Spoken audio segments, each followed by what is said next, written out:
As we mentioned in our previous episode, the Cornhusker Economics Outlook meetings will be taking place in mid-November across Nebraska.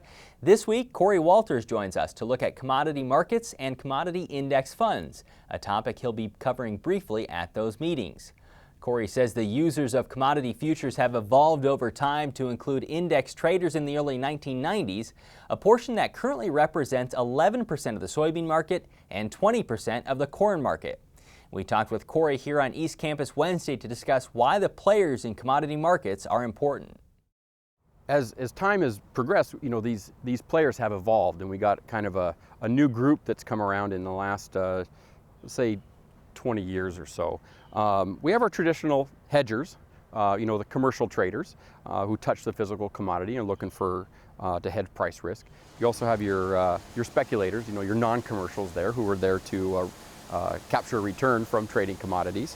And then you also have this new group coming over from the stock market called index traders. So the index traders, like I said, are this new group. They've evolved, they've grown, and so in 2007 the CFTC acknowledged their existence by breaking them out in their reports. Essentially, it took them out of the commercial and non-commercial categories to best give transparency to the market of who these players are. These index traders are who then?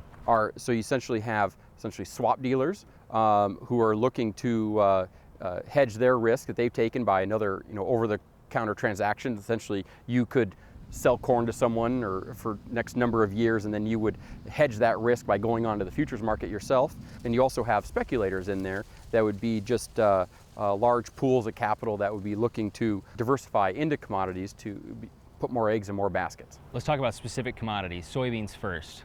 Where do they play in soybeans?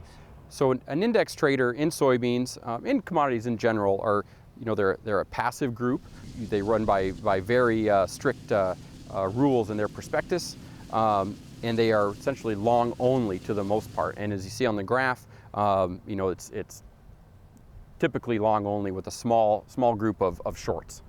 Same in corn. They hold what percentage of traders would they be? So right now they're essentially getting pushed out of the market a little bit as a percentage of market share because we're having more speculators come in, but we're sitting right now at 11% in the soybean market is commodity index traders, and for corn that number is 20%.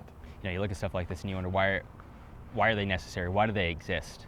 They want to capture returns in commodity markets, right? Anytime you have variability in price, right, there's a chance to capture a return. They may be also looking to hedge their risks from, real big events, financial crisis, other things, to where, if equities go down, maybe the commodity prices would go up. So they've hedged themselves there, and also there's an inflation component to them as well. The Cornhusker Economics Outlook meetings will be held at 5 locations in Nebraska starting November 17th. For more information, you can contact local UNL Extension offices or visit agecon.unl.edu/CEO.